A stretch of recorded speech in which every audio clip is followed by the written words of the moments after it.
c'est pour wax ak suñu mbokk chauffeurs yi ñoom la ñuy gën a waxal ndax ñoom ñooy yab nit ñi di leen yóbbu ci dëkk bu sell bi te gëm naa ne kuy yab nit di ko dugal ci oto li nga njëkk a war a def mooy xool fa nga koy yab ndax jël nga matukaay yu war yëpp boobu ba léegi nag ñu ngi sensibiliser ñu ngi waxtaan ak nit ñi ñu ngi dem ci télé yi ñu ngi dem ci plateau télé yi di leen expliquer ne am na matukaay yoo xam ne chauffeurs yi war nañ ko jël balaa ñoo yéeg ci kaw autoroute bi ci jiitu mooy seen pneu yi lu ñu war a di xool la ndax ci ko bu ñu nañ bàyyi xel ne période nawet lañ nekk fi ne nii village bi ñun samp nañ ko pour yi nga xam ne jafe-jafe yoo xam ne ñoom dinañ ko rencontrer ci kaw tali bi donte yëg nañ ci ñun ñu mën ko saytu ñu mën ko xool ndax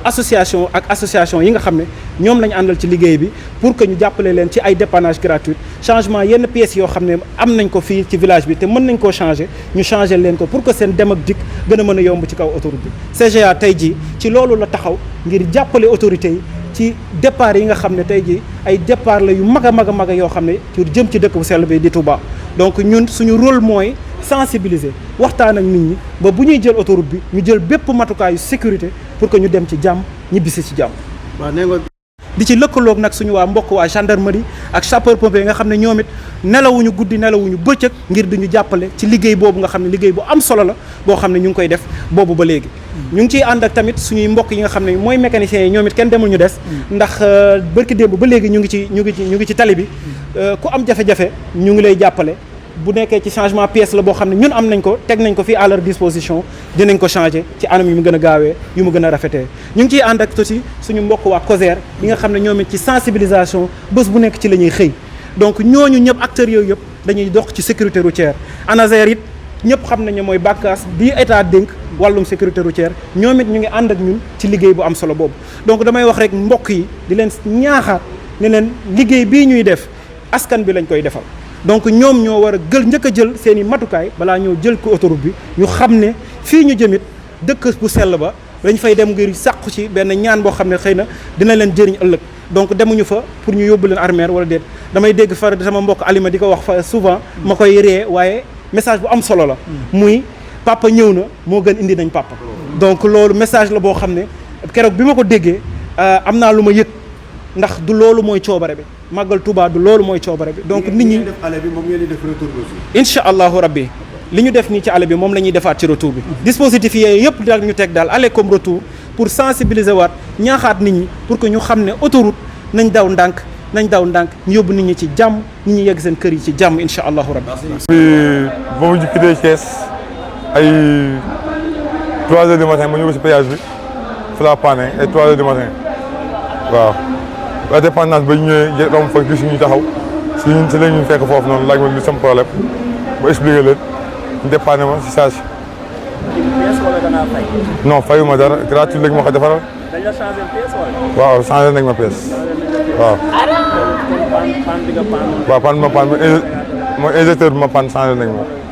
defaral ma ko wax dëgg yàlla macha allah. di def nii si kaw autoroute bi te lépp lu mu si def yëpp muy activité sécurité routière parce que tey kuy def sa activité sécurité routière daanaka rek agence nationale de sécurité routière ngay jàppale si liggéey bi di leen jaajëfal si action bi parce que dina permettre nit ñi mën a dem si jàmm ñëw si jàmm nga sensibiliser nit parce que sànq rek am na ay sensibilisation yu may jot a dégg oto yi ñu bëri dañuy indi seen oto te xamuñu defuñu les entretiens préliminaires au moins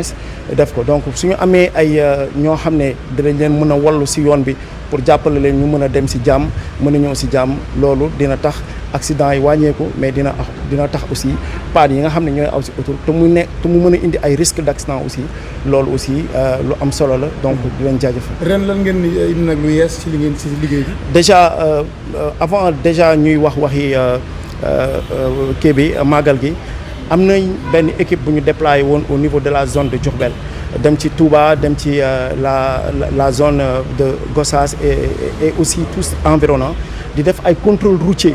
ak ñi nga xam ne ñoom ñooy les FDS qui sont nos partenaires naturels ak buy police ak gendarmerie pour def ay contrôle routier li nga xam ne objectif bi moo doon sécuriser tali yi sensibiliser nit ñi aussi si les pièces afférentes à la conduite du véhicule mais aussi sensibiliser nit ñi si yenn infractions yi nga xam ne mën na ñàkk loolu yëpp c'était pour sécuriser zone bi et que permettre nit ñi aussi ñu mën a dem si jàmm ñëw si jàmm donc di jaajëfal CGA si initiative bi di leen ñaanal année yii di ñëw aussi ñu gën a yàlla gën a yokk mën-mën bi di féliciter initiateurs yi ñoom Moustapha di féliciter aussi A2MS ak waa COSER di féliciter aussi gendarmerie parce que ñoom bu ñu nekkul woon ci tali bi wax dëgg yàlla dina am jafe-jafe trop man mii ci autoroute laa doon liggéey donc xam naa bu baax njëriñ bu gendarmerie am ci autoroute bi ñoom daal buñ ci gënee jàpp je pense que accident yi dina gën a présenté wu d'abord jégalu tamit ci baat bu dee bi di wax man may madame Ba Alimatou Ndiaye présidente A2MS association des mécaniciens et mécaniciennes du Sénégal bon di njëkk a gërëm ñi nga xamante ne mooy gendarmerie nationale nga xamante ne ñoom ñoo bokk liggéey bi ci tali bi xàllal nañ ñu yoon bi tamit kii mooy loolu les premiers jàppale nañ ñu tamit ci li nga xam ne moom mooy dem beeg dikk bi yombalal nañ ñu ko waaye tamit dañuy remercier ki nga xamante ne mooy CGA te xamante ne njiit li luy njàkk ñoom ñooy njàkk ndax tamit liggéey dañ ne feccu liir bu neexee ndey jaa téye ca mbagg ndax ñun mécanicien mënuñu yoruñu waaye lépp lu fi teew CGA la ba tax na ñun A2MS association des mécaniciens et mécaniciennes du Sénégal depuis barkaati démb ba léegi ñi ci sensibilisation yi mooy ñi ñaax borom oto yi ñuy daw ndànk di ñaax borom oto yi bu ñu sonn nañu nopp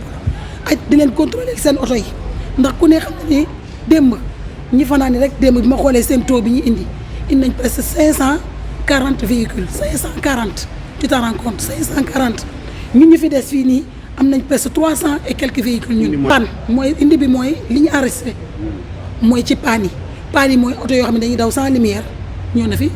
oto yoo xam ne benn bët la ñuy dawee ñoo na fi mais du seen coobare dafay nekk ci yoo xamante ni pièces yi lay doon oto yoo xam ne problème chauffage la oto yoo xamante ne dañuy dem ba seen frein yi day collé parce que embouteillage bi am na ñoo xamante ne embrayage dañu pan am na ñu fi bëri ñoo xam ne ñu ngi ñuy xaar ñu am na ci bu ñu mënee dinañ leen jàppale suñu mënul dañ leen di wax ñu dellu Dakar parce que dañu lakk ay joints de culasse parce que tamit manqué doon wax ak benn waay sànq nee naa leen da ngeen di daw ak seen oto yi doo leen taal clim Dakar ngeen bëgg ñëw yoonu Touba taal clim loolu day répercuté ci li nga xamante ne moom mooy oto bi tey def nañ fi vraiment liggéey boo xamante ne am nañ solo ndax yéen a ngi gis léegi dugg si bi gars yi dugg si léegi ñi fanaani nga war a xamante ni ñu sécurité routière moo ñu ñor waaw. ci xayma ñaata oto ngeen dépanné boo xayma daal ci xayma dem barki dem ak tey. parce que ñii nañu xaw ma jàpp naa ko 500 et quelque ñii ni 300 et quelque 800 et quelque. waaw 800 et quelque te fi mu nekk ni ñoo ngi nii màggal gi suba la ñuy fas yéene fanaan am équipe boo xamante ne dañuy remonter vers kii Ngaabu Diourbel parce que na la wóor ni fii la ñuy yem mais la ci xew ca kaw yëpp boo moytuwul ay panne la te ñooñu fas yéene lañ leen jàppale fii nag mooy village bi fii la lépp di xewee mooy pièces yi nga xamante ne CGA tegal nañ ñu ko mooy ampoule desul kii desul eau glaciale desul liquide frein desul kii nu mu tëddee relais yi dara desul ba ci ay fusibles dara desul équipement tout complet essuie-glace ak yëpp pour li fi nekk yëpp gars yi ñu ngi koy jëriñoo. yéen a ngi koy jox gratuitement. ñu ngi koy joxe gratuitement bu dee ndox mooy problème chauffage ñoom indi nañ bugguñu ñu root ndox ci robinet yi di leen ko solal ay glace yooyu la ñu indi ñu leen koy solal relais yi aussi tamit am nañ ci ay difficultés yu bëri nga xamante ne li ci amoon taux bi jeex na kon nga war a xamante ne sécurité routière nekk na loo xamante ne lu yaatu la ñoom jox nañu yoo xamante ne ay gilet ak ay triangle ak ay torches yoo xamante ne dañ leen koy may suñu paree. seen équipe bi ñaata mécanicien ngeen mobilisé. 100 la ñu. téeméer ngeen. waaw 100 la ñu. fi nekk nii ñun ñëpp actuellement ñi ngi fi basé wu. ñi fanaani woon ñi ngi nelaw actuellement ñi fi nekk ñoom ñoo war a yéeg léegi ñi noppalu bu ñu jógee ñoom ñoo war a resté waat te ñi yéeg dañ leen demandé que ni à minuit. dañu war a ñëwaat. code de la route Sëñ Fallou président COJER. dénkaane yi COJER mooy lan COJER mooy lan. COJER mooy comité d'organisation pour la sécurité du Grand Magal de Touba. muy kuréel boo xam ne dafa lëkkale tous les usagers de la route ànd ak Serigne Bassirou Mbacké moom Serigne Abdou Khadir bi nga xam ne moo yor lépp lu jëm ci Magal Touba. d'ailleurs moo ñu yabal fii ñëw na nañ ko fi teewal ànd ak waa CGA ci liggéey bu am solo bi nga xam ne ñu ngi koy amal ndax daaw ñëwoon nañ fi gisoon nañ taxawaay bi nga xam ne CGA amoon na ko ak ñun ko bokkaloon ñëpp mais ren dafa mel ni CGA ni màggal gi di doxee ñoom itam noonu la ñuy doxee mooy dañoo yokk bu baax a baax taxawaay yi nga xam ne amoon nañ ko daaw ba tax na ñu ngi leen ciy sant di leen gërëm ci village bi ñu taxawal sëriñ bi nag ginnaaw bu mu leen santee bu baax ci taxawaay bi nga xam ne am nañ ko ci màggal gi mi ngi fàttaliwaat taalibe yëpp ak képp ki nga xam ne yor nga oto dawal jëmal si Touba surtout ñi nga xam ne ñi ngi jaar ci autoroute bi sëñ bi ne nañu bàyyi xel ci ne autoroute bi jumtuwaay bu am solo la boo xam ne lu jiitu mu fi am jafe woon na lool nit màggal si Touba te deful ay waxtu yu bëri ci yoon wi jafe woon na itam ñu màggal Touba te gisuñ ay accident yu méttee mekki ci route à double sens yi kon nee na li muy digal taalibe yëpp ñu gën a sàmmonteeg ndigal ak tegtal yi nga xam ne gendarmerie mi ñu dénk autoroute bi ñi ngi koy digale teyit di ko tegtale benn bi ki topp itam nee na nañu jàppale lu ñu man ñi nga xam ne ñoom la ñu dénk autoroute bi ba lépp loo xam ne matuwaay la bu ñu jël wala lépp li nga xam ne ndigal la lu ñu santaane ñëpp nga xam ne ñu ngi màggal si nee na nañu tënku ci loolu ndax nee na bu ñu ko defee ni ko sëriñ bi bëggee ñun ñëpp ñu bëggee ko noonu dinañ ko amee noonu te mooy ñëpp màggal si ci jàmm waaye itam delluwaat ci jàmm tey nee na itam mi ngi sant bu baax mécaniciens yi def dépannage gratuite yëpp waaye soxna Alima dañoo gis ak ràññeekoom car masàllaa ci taxawaay bi nga xam ne am na ko surtout fii nga xam ne nii mooy aire de service bi ci Bambey ndax lu toll ci juróomi téeméeri oto yoo xam ne ku ci nekk am nga jafe-jafe ñu dépanner la gratuitement jox la pièce de rechange yi ci ndigalu CCA ak ci ndigalu CCA loolu lu am solo la loo xam ne sëriñ bi nee na mi ngi leen ciy sant di leen ci gërëm waaye itam mi ngi leen di ñaanal ñu gën koo man ba bu ñu àggee. Je parle au nom du général de division Martin Faye, haut commandant de la gendarmerie nationale et directeur de la justice militaire, pour apporter juste des conseils et expliquer le dispositif de sécurité qui a été mis en place pour cet événement du Magal de Touba 2024. Si vous voyez bien, les accidents que nous avons eu à constater depuis lors sont principalement dus à une imprudence des conducteurs et une non-maîtrise des véhicules face à des situations. C'est la raison pour laquelle la gendarmerie nationale a insisté sur les conditions optimales de sécurité en mettant le long du trajet de Toglou jusqu'à Touba un ensemble de dispositifs de sécurité composés par des chicanes de part et d'autre, Dakar-Touba et Touba-Dakar. Ces chicanes permettent de ralentir la vitesse des véhicules. Et là, ça permet aux conducteurs qui souvent se sentent la fatigue de pouvoir ralentir une fois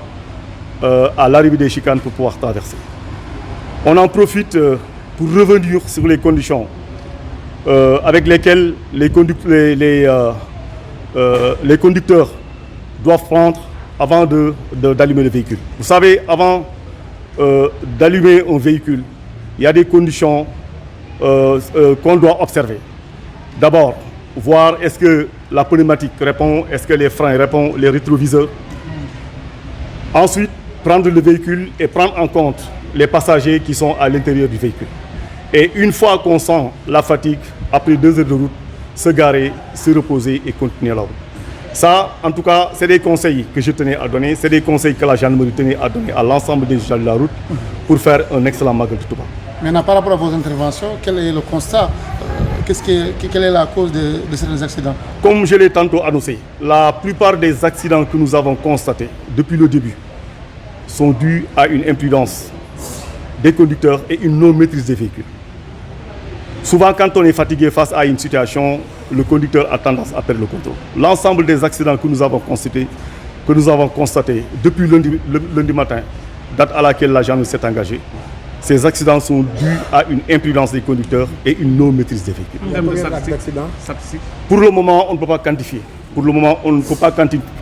Mais depuis le lundi, nous passons tout notre temps à enregistrer des accidents. Peut-être à l'issue, on pourra vous apporter des clarifications par rapport au nombre, au taux, en tout cas, d'accidents qui ont été commis. Mais jusque-là, en tout cas, chaque jour, on ne peut pas rester sans pour autant enregistrer un accident.